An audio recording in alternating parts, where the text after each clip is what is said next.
You have found Authentic Business Adventures, the business program that brings you the struggle stories and triumphant successes of business owners across the land. We're locally underwritten by the Bank of Sun Prairie. My name is James Kademan, entrepreneur, speaker, and helpful coach to small business owners across the country. And today we're welcoming / preparing to learn from Drew White, the founder of IBC Drew, who is working with Create Tailwind.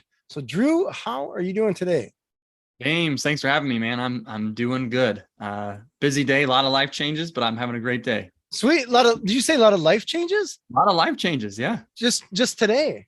Well, I mean, just things upcoming with the family, you know. All right, so all right. Trying to get prepared. Nice. All good stuff, I imagine, or hope. All good stuff. Yeah, we're gonna head off in an RV adventure, all right, full time. So we're just whole prepared. Whole family, 6 to 12 months. We got about 2 weeks as of this recording left till we go. So we're just trying to get it done. All right. So you have kids, I imagine? Yeah. Yep. We got a 5 and an 8-year-old. Yeah. And a dog, wife, dog, 5-year-old, 8-year-old, and I imagine, whatever equipment you need to make sure you can do your job on the road. Yep. Yeah. And an RV. We got to get a satellite for the Wi-Fi, but that's, because we heard campgrounds don't have good Wi-Fi. Right. So, yeah. They get that one pipe coming in, they share it with 500 people. Yeah, exactly. So everybody's trying to watch Netflix on a rainy day. Yeah, stream Netflix on those apparently. Gotcha. Interesting. All right. Yeah. So where are you headed to first? Probably actually Missouri, just to visit some friends. And then we said we got to make this fun for the kids. And someone told us Santa Claus, Indiana has a place called Holiday World. And it's like adventure amusement park. So we're like, we'll stay there 2 weeks, make sure the kids realize like this is gonna be fun, Oh wow. All right. Go see friends for a few days and then we're gonna head straight there. Actually, the real answer is the first place we're gonna camp is like right outside our city of Omaha to make sure we can handle it. So we're gonna the first night. Be like, nope. Go home. We're like, we're moving back home. Okay. So we couldn't handle 5 days. Yeah. That is funny the first day. Then you don't have to deal with the first day of the kids saying, "Are we there yet?" Because yes, exactly. We're like, it's a short trip. We set up a practice, and honestly, I need a lot of practice back in the camper in. So that's where I'm pretty weak. I have to admit, I've never stayed in a camper, or at least not many times. Never my own. But one of the most exciting things, or most entertaining things, when I was a kid, because we would always stay in a tent, was we would sit in the tent with the door open, and we would just watch the campers back up. Oh, yep. Because as a kid, you didn't have a whole lot to do, and some of these places seemed like golf courses. They didn't have any play equipment. It was just a big grassy field. Yeah. And so you could see all the campers trying to back up. So you'd get there Friday afternoon, and you just eat your hot dog or brat, whatever, watching campers back up, hit trees, yell at wives and husbands, and want to disown their family as they're back. Yeah, my friend said I'll be, the talk of the campground. Everybody's gonna be watching me. Oh, funny. Which I was like, that's not helping me. I'm just putting more pressure on him. He's like, everybody's gonna be watching you back in, buddy, because they're gonna laugh and be like, hey, he's a newbie. So funny. It's interesting though, because this was when I was a kid, that was a long time ago. This is pre-backup camera. Mm-hmm. Now I think with backup cameras, it's probably easy. Yeah. I need to get one. I don't have one on ours, so I probably. Dude, that's the best $15 you'll spend. We got one on the truck, but nothing on the camper. So we need one on the camper. So it's a trailer. Yeah, yep. It's a fifth wheel. Yeah. So it's I don't think it would hurt. Yeah, it's probably smart. I don't think it hurt. But at any rate, tell us about the Create Tailwind and what you have going on. Yeah, so we teach something called the infinite banking concept. All right. And it's really, using I would say a unique vehicle, specifically designed whole life insurance through a mutual insurance company. And really the premise of it is using it like a bank for your family or for your business. And so we work a lot with business owners, a lot with real estate investors, show them how to use it, really pretty much like you would a bank, almost replacing a, checking savings account. All right. Lots of benefits to that. And so that's really kind of what we focus on teaching people. It's really our main thing. And the guy that really founded our company used to be a financial advisor and didn't really enjoy that world. It wasn't for him, and found his way to this and really liked teaching people this and the freedom that, and there's a lot of freedom with it and a lot of, variability, just different ways and that you can use the system. Okay. And so really we focus on helping people create financial freedom as well using this. So, All right. yeah. So I got a ton of questions that I want to ask you, Oh, yeah. Yeah. but let's get started with just the entry level. How did you get Yeah. into this? Yeah. So, I mean, I might have to back up a ways, but I was a pediatric oncology nurse for 10 years. Wow. And, yep. So I kind of start my story there because I graduated with 150,000 plus of student loan debt. And Oh, yay. I was like, well, I'm like, and I didn't really know anything about money, right? Obviously, because I was probably a terrible financial decision, but and so I was making about 40,000 a year around there, probably a little less to be honest. And I remember my dad, he had no financial background, was a pastor, so but he was worried about me, so he sits me down and he teaches me some Dave Ramsey, budgeting common sense. I'm not as big of a Dave guy anymore, but it kind of kickstarted me, and so he sits me down and I realized like half my income is going to these student loans that I took. Like, what am I doing?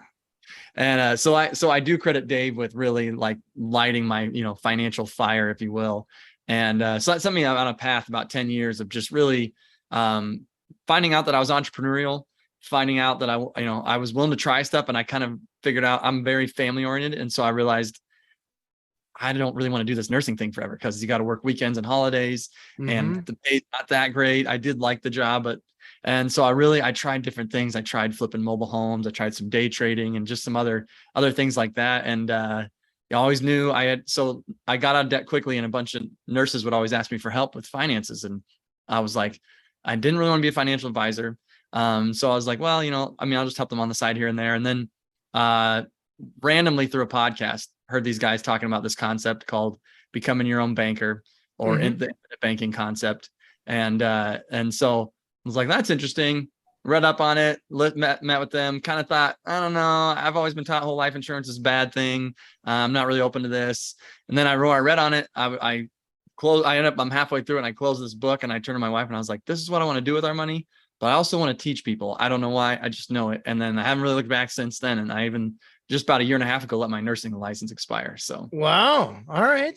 Yeah. So let's go back because you touched on some very interesting things.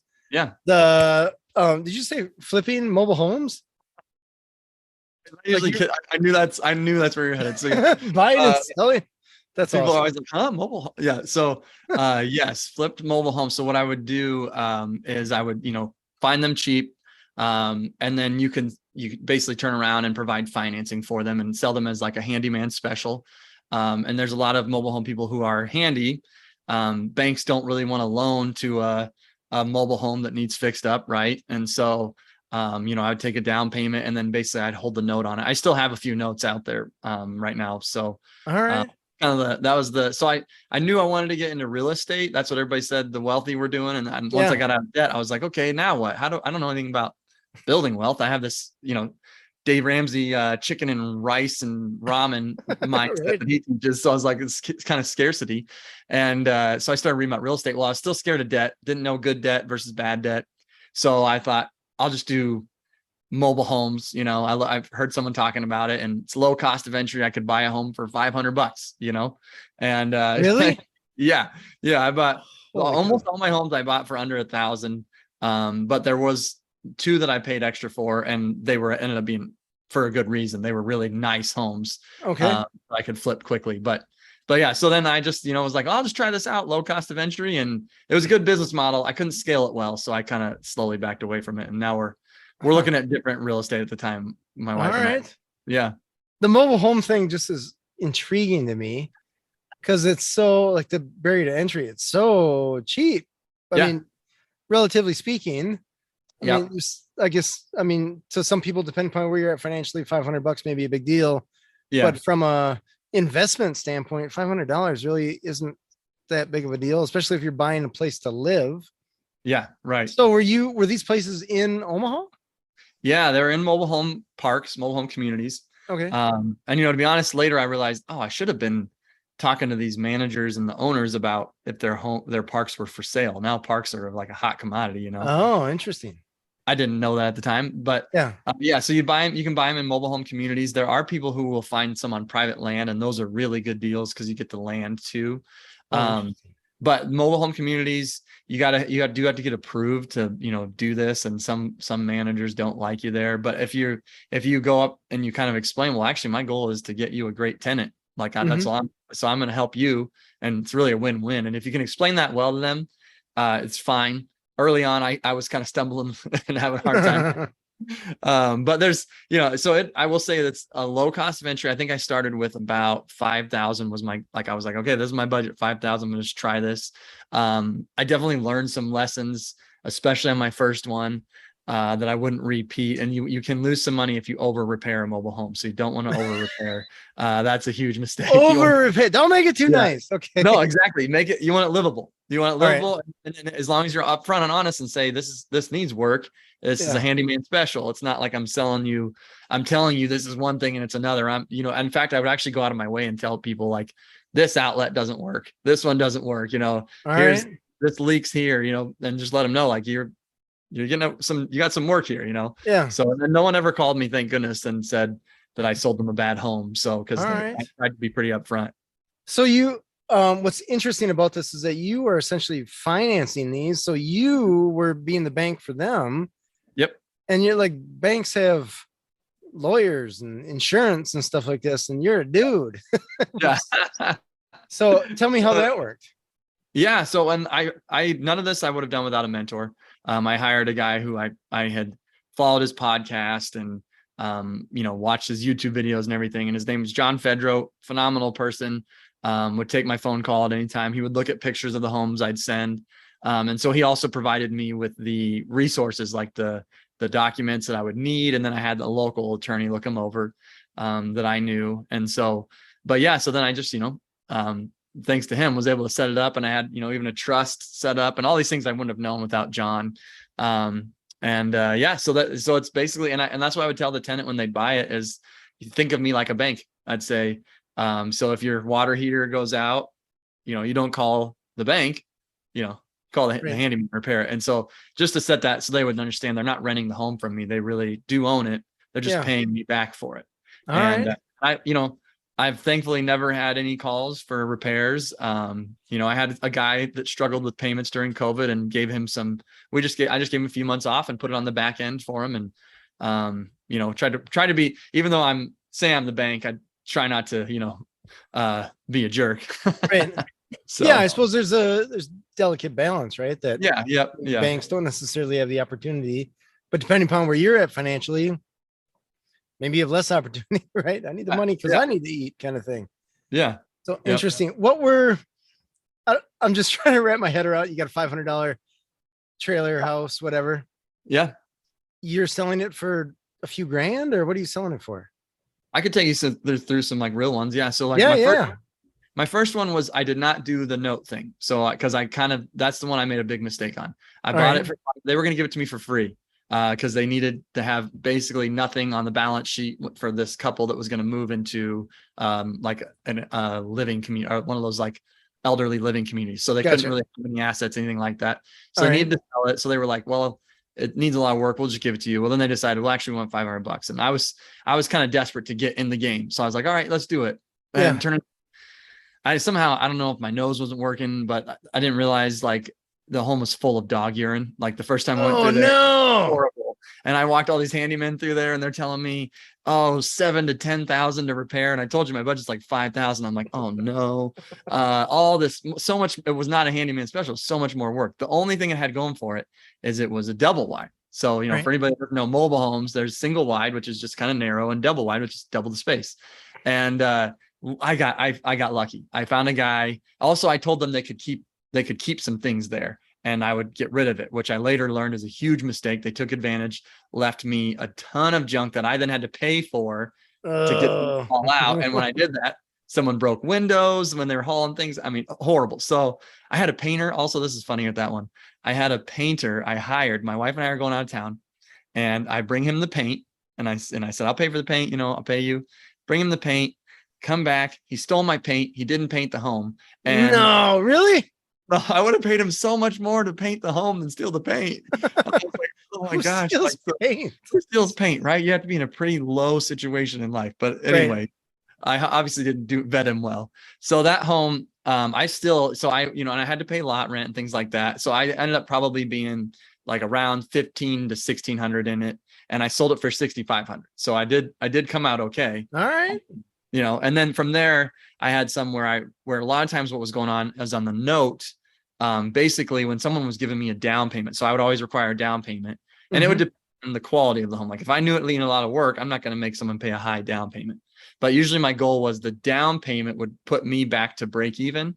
And Gotcha. then the month, then I'm good on the monthly payments after that. All right. So that was kind of typical. So, and then if you're paying for, 5, 6, 7 years, obviously your return on investment is pretty actually high, even though it's a cheap mobile home. But so are they, so what are our payments $4 a month, or what is 7 years on a $5,000 note or something like that? No. It's like, so there it'd be about like, and so the other way is when you advertise, like if I told you, my math might be wrong here, but you had to pay me 22,000 over 5 years, you might balk at that. But if I say you got to pay me 300 a month for the next 5 years. Oh, gotcha. Okay. And they're like, so, well, rent is 1,200 across the street. Yeah. So the right. notes are anywhere from 300 to 500, depending on the home and gotcha. If it's a double wide, single wide, and also it depends on the community. Like if it was a really nice community, you can get more. If it's not a nice, you could get less. So, all right.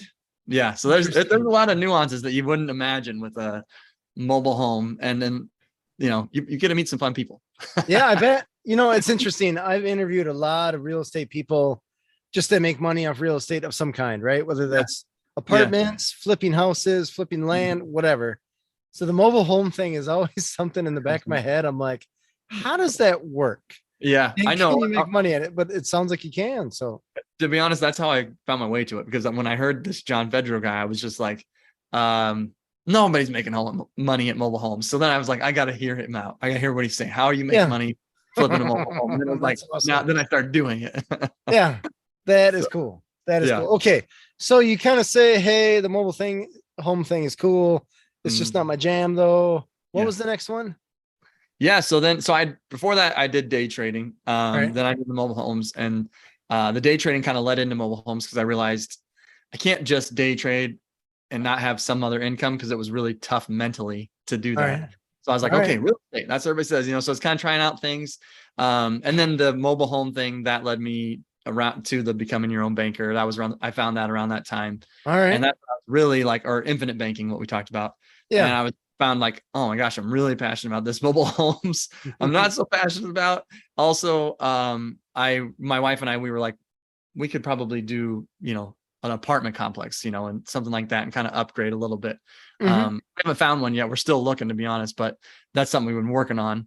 All right. So then I found my way to the infinite banking thing. And then I was like, after a few months, I knew this is what I want to do. I had never had that feeling in a career before. And so then I was even after being 150,000 in debt from college. Yeah. You'd think that you'd like that one, or you'd hope that you'd hope you would, but no, that's kind of, I'm not a huge, if you want to get me on a tangent, I'm not a huge fan of our current system, the way this works, where you're 18 and you make a lifelong terrible decision like that. I'd agree.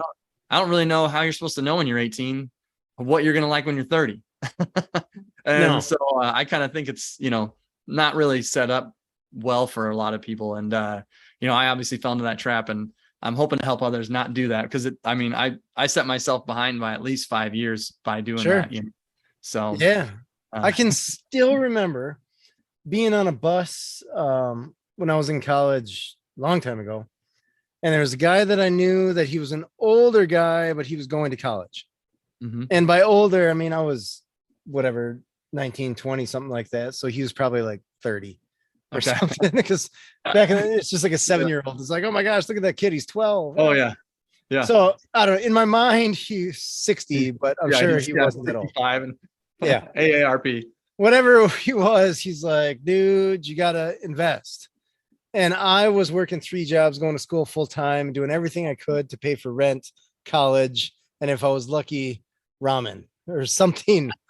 Right. The joke was I was going to school to pay for gas insurance so that I could drive to work, to pay for all that kind of stuff. Pay for that. Yep. Anyways, I was like, I'll get to it.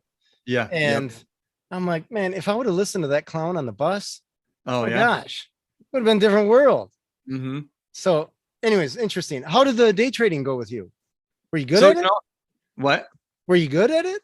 Like, That's the thing. I was good whenever I had something else. So oh, like, okay. so I would say, I was good and bad. And I thought, so I was like I said earlier, I was trying to find a way out of nursing. So I'm like, I really did enjoy it. I was always interested. I realized I actually had kind of always had this interest in money and things like that. And so, and the stock market, and I even had a friend tell me like, yeah, he was in finance and he was like, you were always asking me questions. I was always curious why you decided to be a nurse. I'm like, why'd you do that? Stop school.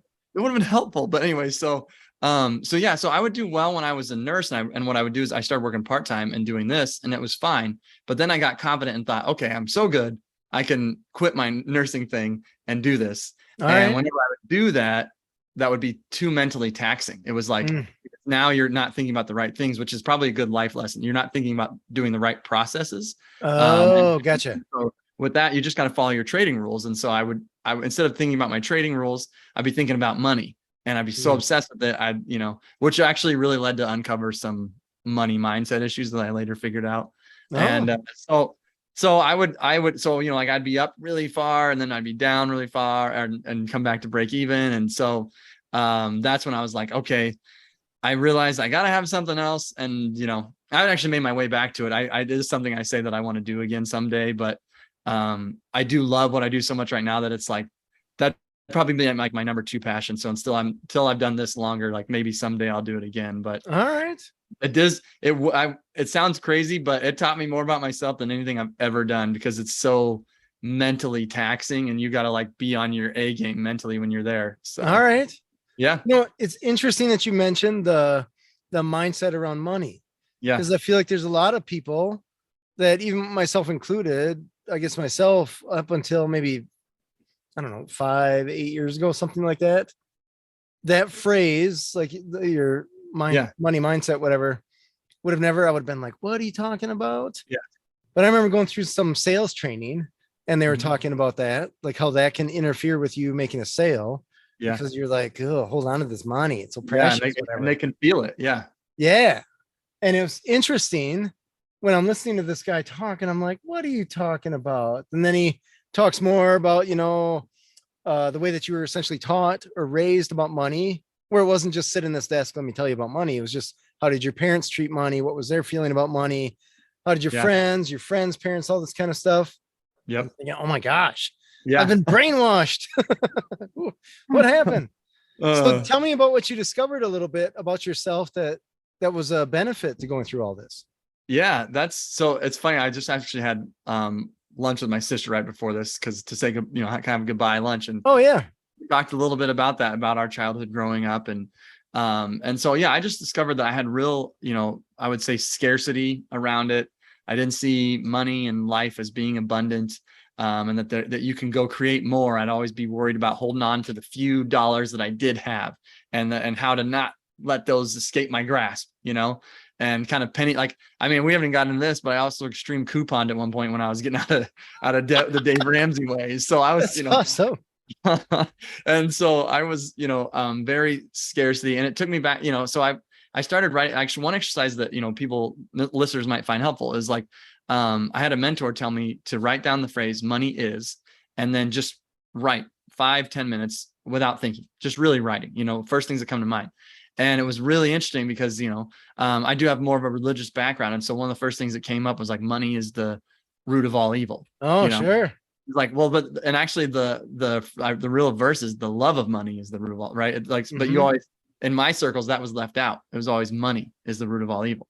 And so I had, really internalized that if you have money, you're evil. So sometimes I would feel like I was sabotaging myself. And it's like, well, yeah, if you think you're going to be evil when you make money, you might be self-sabotaging on a subconscious level, and so, and just things like that, and I grew up in a great home, but, money wasn't probably our priority, I'd say, and we were middle income, but my dad was a pastor. And so, so we just there were times, I can remember certain stories of just, certain shoes I was wearing versus other kids. And those are things that really, really helped me see like, oh man, I got some growth in this area. And the other thing that was huge is I just realized I wasn't taught about it. Probably what you were saying, like no one really teaches you it in high school or junior high. You weren't taught about it. And then all of a sudden you're supposed to figure out how to create more of it, and you're like, yeah, good luck. Yeah. And you're like, but no one's taught me anything. Nothing in our education system. No one that I grew up around taught me anything about money. So there's a lot there. I could probably go on for an hour about that. Yeah. Interesting. Even baby squirrels get taught how to get nuts, right? Yeah, that's right. Yeah, exactly. Interesting. That's a good one. I like that one. So let's talk about the being your own bank thing, because that's always been, I've heard about it. I guess it's I'm curious about it. So let's dive into that. Yeah. So like I mentioned, I was pretty skeptical, I would say, and not really open to it because it does involve whole life insurance. It's not traditional whole life insurance. So where like a traditional guy would sit you down and be like, James, how much death benefit do you want? Right. Right. So we're kind of opposite, or I'd say we're not kind of, we are. We're looking at how much cash value do you want to get into the system, and then the reason is that there's benefits that you get from that, which then will spit out a death benefit. And so the benefits are, you get tax-free guaranteed growth. Depends on your insurance company, but it's around 3 to 4% right now. And then it can never be that growth can never be interrupted. So when you put that money to work, because of the way the contract is designed, if it's set up right, the money actually grows inside your policy, and then it grows outside of it when you put it to use for business or real estate, because there's a death benefit attached to it. And so then you get the dividends. It's like I said, tax-free.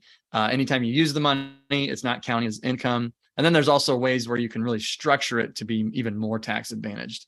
And so, it took me a little bit to wrap my mind around it. It's sometimes complex, but once I started to get it, I was like, oh man, I wish more people understood. It's kind of like everything in my life where I was like, I wish people taught us about money. I wish people, told you to wait to go to college and think a little bit more. And it's like one of those things where I'm like, I wish more people knew about this, but there's a whole sector that are turned off to whole life that, they don't get to see that opportunity, I would say. Yeah. It's interesting because my perception of life insurance just as a whole comes from somewhat of a foundation or experience that I had when I first started my business. First started my business in 2006. And I remember going to networking groups, and you go to this networking group and this life insurance salesperson is like, I want to meet you for coffee and learn more about your business. And I'm like, great, this guy wants to learn about my business. Yeah. And we go for coffee and he's like, tell me about your insurance. And when do you think you're going to die? How much is your house worth? Don't you want to take care of your wife? And just throw out all this stuff. And I'm like, whoa. I thought you wanted to learn about my business, right? Yeah. And so I just felt like this is a pool of sharks, and I don't feel like swimming with them. Yeah. So it's just one of those like, nope. Anytime somebody said whole life, they might as well just be making fun of my mom or something. Like, I don't want to talk to you anymore. Yeah. So I'm curious because I'm like, they can't all be lame. Yeah. So, and so if I'm lame or not, I mean, I'm not, but no, right. Fair. The other thing is I had somebody, this was quite a while ago.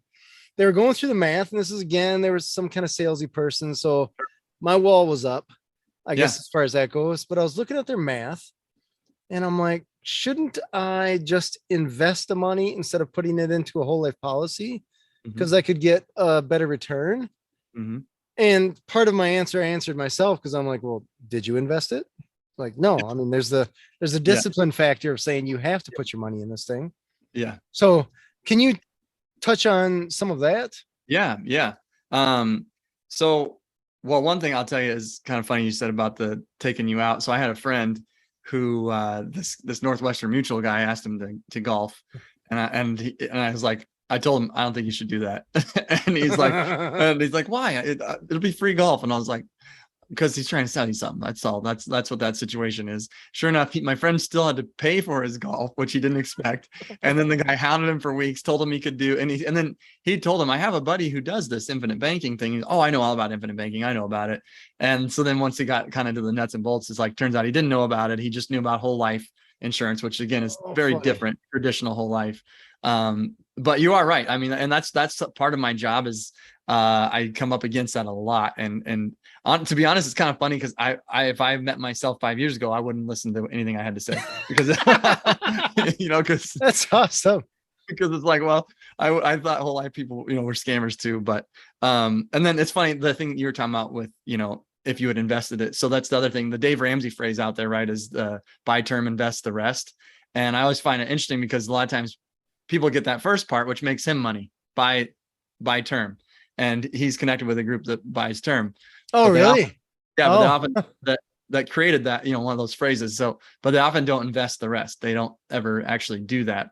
But the real answer I tell people is, traditionally, money wise, we're talking about either or scenarios. So either put your money in this investment, or you put it in your savings account, or you either put it in this investment or you put it in whole life.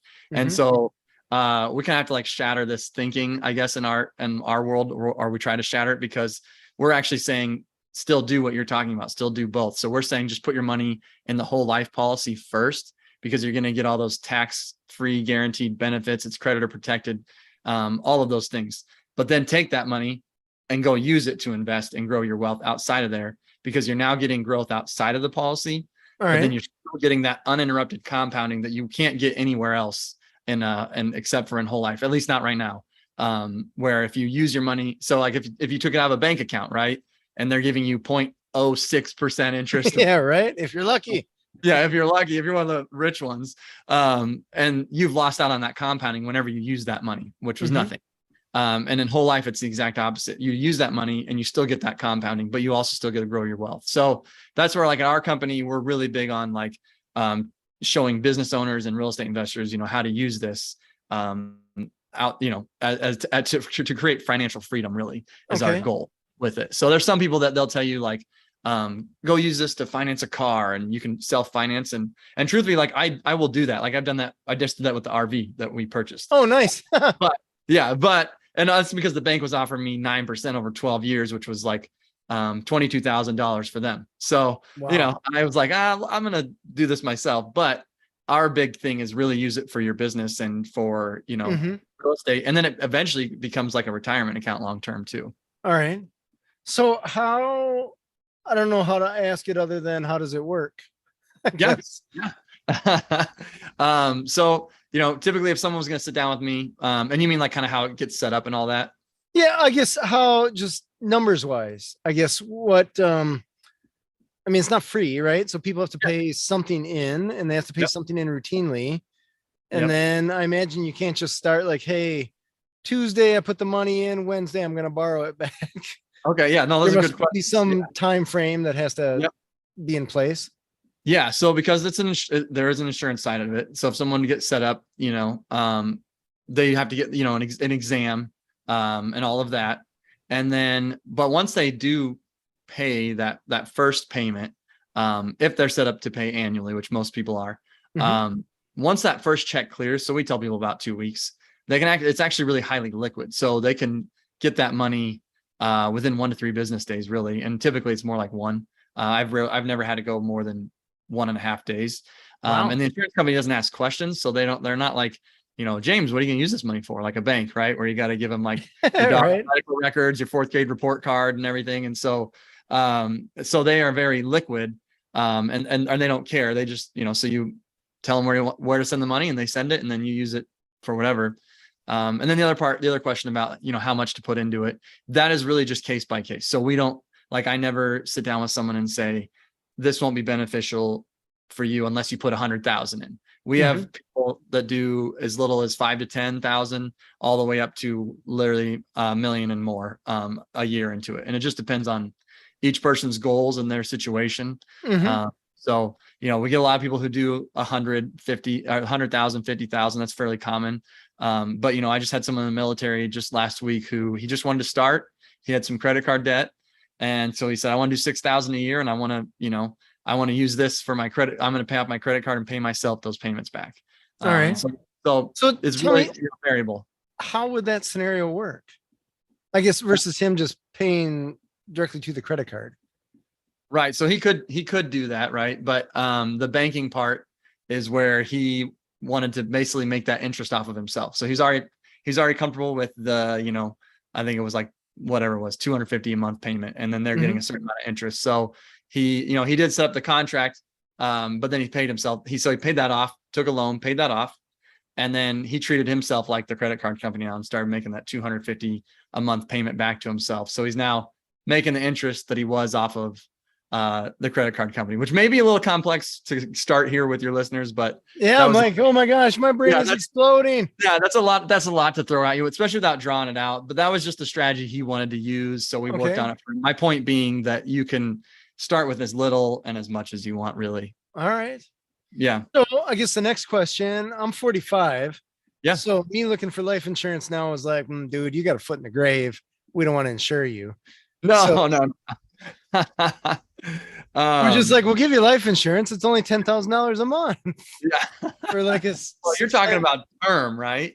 Yeah. Right. Yes. Yeah. So for term, that's probably the case. In terms of whole life insurance, though, you're actually at a great age, and when you're in your 40s, that's a good age. If you're a woman, guys out there, I'm sorry to tell you, women get better rates than us. They're expected longer, sure. But 40s is a great range. You're going to get good rates on whole life. Even we have clients early 50s that still get pretty good rates if they're healthy. That'll depend on. And even if they're not, there's lots of ways to do this, because like our focus isn't so much on insurance. That's a nice benefit. Our focus is on that cash value and using it like a bank. So if you have business partners, then you have an insurable interest in them. If you have a key employee, you can insure them and control that policy. If you have a spouse or kids or grandkids. So there's lots of ways that we help people still set up this system, even if we get a guy who's, 70 and not going to get good rates, not healthy. Well, he might have some grandkids. And then that's nice too, because he can actually pass those policies down tax-free to them. Oh, really? Okay. So there's, and then, and say you have a grandkid or a kid that's entrepreneurial. They don't want to go to college, then they can, instead of using that money for college, they can use it to start a business or buy their first. So yeah, lots of flexibility. Right. So can we talk numbers just using round, maybe even semi-unrealistic numbers? Like, let's just say for ease, I want to stick $100 a month in, or $1,000 a month, or whatever is realistic-ish, but easy number to think about the math with. Sure. And my little arcane brain. Yeah. And you mean, so like what it would look like sticking a number into the contract and then using it? Yes. Yeah. Okay. And yeah, so I'll give you, a real life example of someone that I work with. Perfect. Okay. I'll try to keep the name out to protect the innocent. Sure. Protect the innocent. Yeah. So I have a client, he puts in, I'll just do a round number. He puts in 100,000 a year. So he does that. And then he's a land investor. So he prefers not to work with banks. So and now that's not everybody. Like, we have some clients what they'll do is use the money in their system for a down payment and still use banks. So it's, and like, even though interest rates are high right now, they're still historically cheap. So that's still a good route. So what he does though, is he takes the money out from his policy. He takes a loan. That's what they call it. They call it a policy loan. And so he takes that out, lends it to his business, to his land business. And he basically creates now a hard money loan between himself and his land business. So he charges it. So, and he can have a couple deals a month. I think he had like 3 the other day, and it was like going to cost him 30,000. And so, and we'll just stick with round numbers. It was around that, but so, he takes a loan for 30,000 out of that. He charges himself an interest rate that's fair. He has to, meet certain rules, and every state has different rules. So I think he's charging himself about like 18% right now. And then he has his business, using other people's money, pay that loan back. And then as that loan gets paid back, he can go redeploy that money again. And as deals come up, so he just basically is his own bank. He just borrows against his policy constantly. And, the question that comes up is like, well, why would you do that? It seems sillier than just using a bank, right? And that's what I would go back to that compounding interest that you get in that policy while you're using that money. And then, the other benefit is he gets to deduct that interest that he pays back to himself. All right. So let's talk about this. Let's just break this down a little bit. Yeah. He throws $100,000 into the policy. He can then borrow that $100,000 from the policy.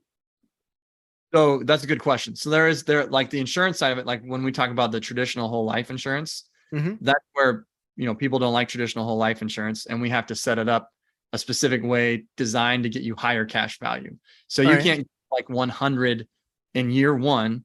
But the traditional guy, you'd get 2% of what you put in year one. Okay. Yeah, right.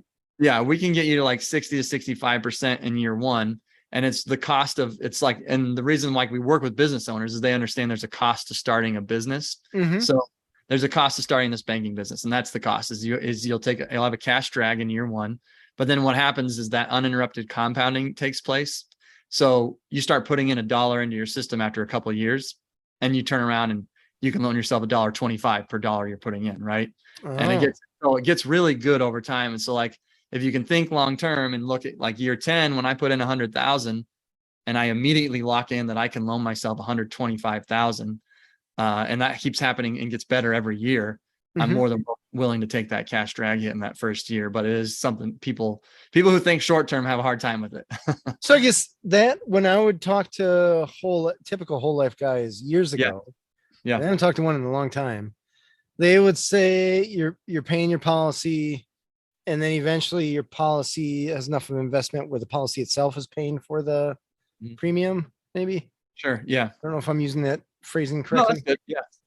So you're saying essentially this guy throws $100,000 in on day one or week two or whatever.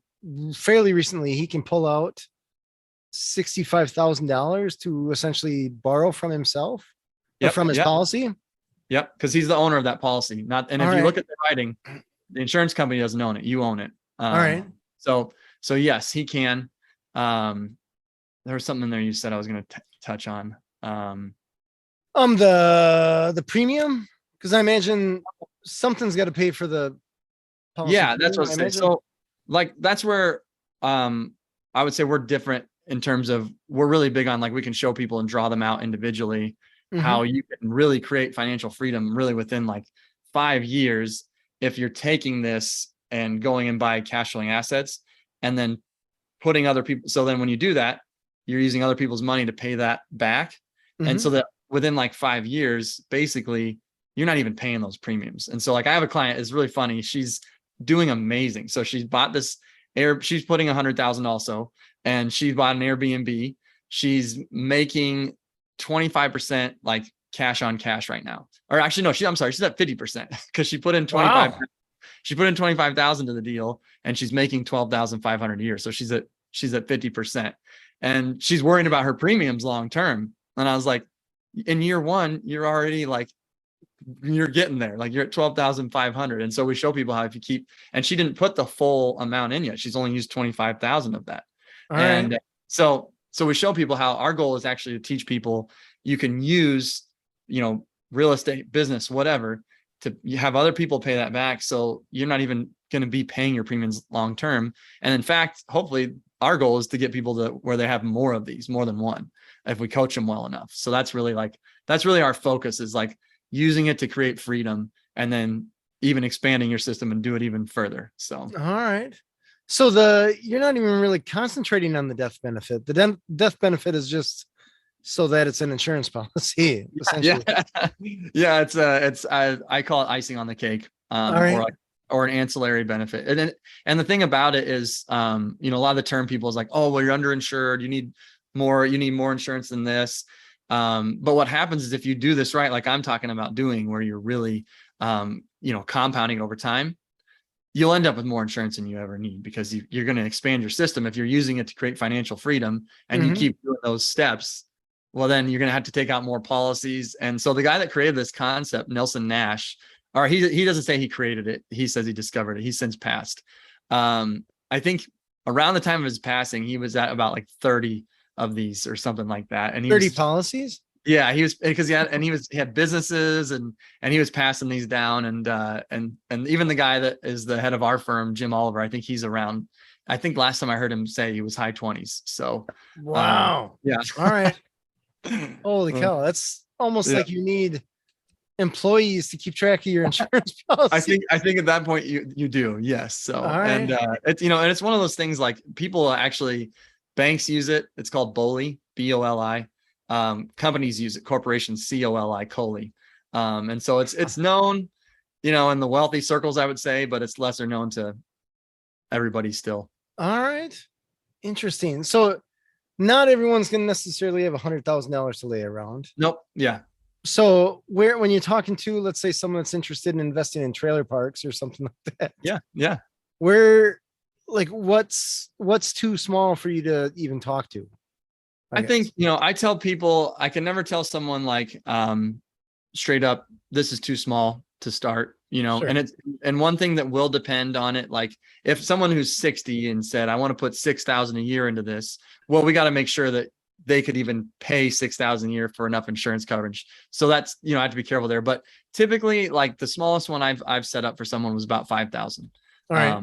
So, 5,000 is a good, starting point. There are some that can go cheaper. And so I wouldn't want to rule anybody out. Like if there's someone, that's 30 and they want to start 3,600 a year. I mean, that's definitely possible. And we don't, like, even though we have people that do large numbers, we don't turn anybody away and say, no, you're too small. We're willing to help anybody start where they start. Their financial freedom path might take a little longer, obviously, starting with smaller numbers, but so that, it really is going to depend on their age, health, and all of that. But typically around 5,000 to 10,000 is a good range, starting All range. right. I remember talking to a friend of mine that got a whole policy. I think she was like 22, 23. Yeah. And so I didn't know her until she was early 30s, something like that. Yeah. So it was interesting because she's like, by that time, it was good and it was essentially self-funded, whatever. But Yeah. like, how many 20 somethings got sold on that actually stuck with it? Not many, I don't think, but yeah. And the other thing I would say, I just would throw out there for people is, and I won't go into all the specifics of why, but if someone's looking to sell them universal life or variable universal as a banking system, it doesn't really work for that. I'm not personally a fan of those. I personally feel those are actually more to make that person commission than anything. And so we honestly, and I don't know if I get in trouble for saying this on a podcast, but we say that we wouldn't even sell it to our worst enemy.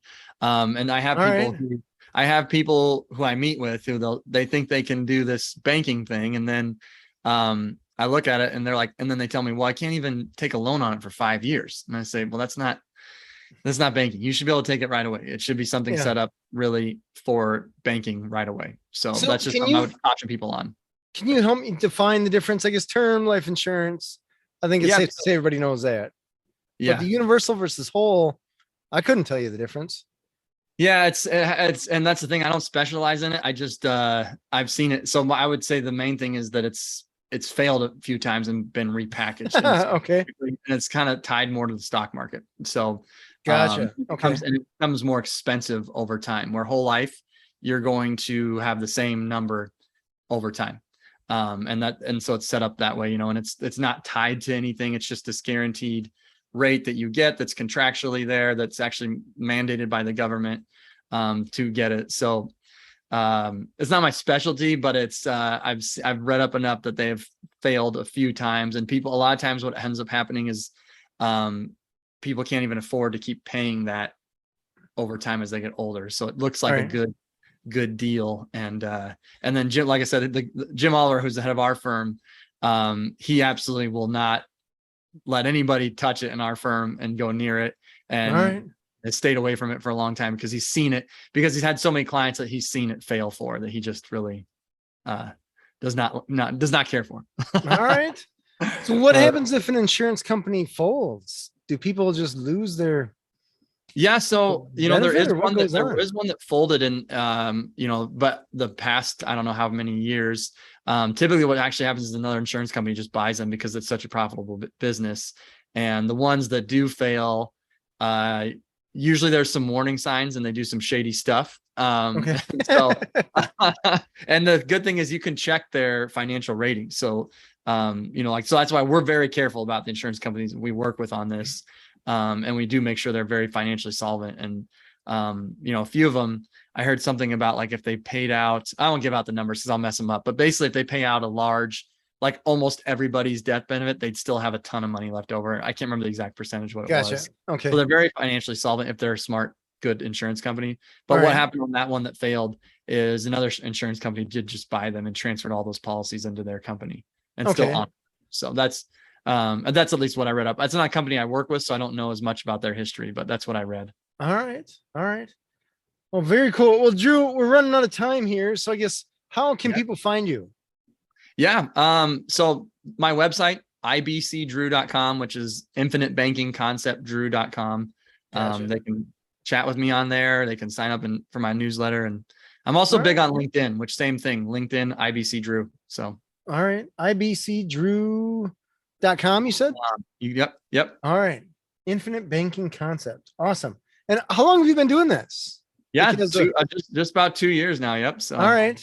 Yeah. And I guess you got your RV or help finance your RV from that. So that's pretty awesome. Yep. And, you use the product, I guess. I do. So I used it first before I ever taught anybody. And then that's huge in our industry. We're like, if someone's teaching it, they should also be doing it. It's something you should believe in enough to actually do yourself. So yeah, I love it. And it's definitely changed my life, and we wouldn't be doing the RV thing. And we were never a sole income family. We were dual, and now we're sole. And so it's been life-changing for me. Wow. No pressure, right? Yeah. I can handle it this time, unlike day trading. So tell me just really quick, how will you sell while you're on the road? Yeah. So I do most of my business through LinkedIn. And so I post, interact with people. I'll probably network more. I can work in any state. And so, I work through Zooms and phone calls, and all right. So I'll just keep doing what I'm doing, just more mobile, and make sure I have a good satellite internet. Yeah, that is awesome. That is cool. Drew, thank you so much for being on the show. Yeah. Thank you, James. I appreciate it. This has been Authentic Business Adventures, the business program that brings you the struggle stories and triumphant successes of business owners across the land. We're locally underwritten by the Bank of Sun Prairie. If you're watching or listening to this on the web, you could do us a huge favor, hit that big old subscribe button, give it the big old thumbs up, and of course, comment and ask some questions for Drew, because this is the whole infinite banking concept. I know we got people that are big fans. We got people that may not be fans for whatever reason. And you got people like me that are just like, what are you talking about? So I really appreciate you being on the show, Drew, to help us figure this out. But I'm certain people have some questions. So if they could do a huge favor and slap those on the bottom there. My name is James Kademan, and Authentic Business Adventures is brought to you by Calls on Call, offering call answering and receptionist services for service businesses across the country on the web at callsoncall.com. And of course, the Bold Business Book, a book for the entrepreneur and all of us, available wherever fine books are sold. We'd like to thank you, our wonderful listeners, as well as our guest, Drew White, the founder of IBC Drew. That's Infinite Banking Concept. You got it. Awesome. IBC Drew, working with Create Tailwind. So Drew, could you tell us that website one more time? Yeah. ibcdrew.com, which stands for Infinite Banking Concept Drew.com. Awesome. Doesn't get easier than that, right? Past episodes can be found morning, noon, and night. Podcast link found at drawInCustomers.com. Thank you for listening. We will see you next week. I want you to stay awesome. And if you do nothing else, enjoy your business.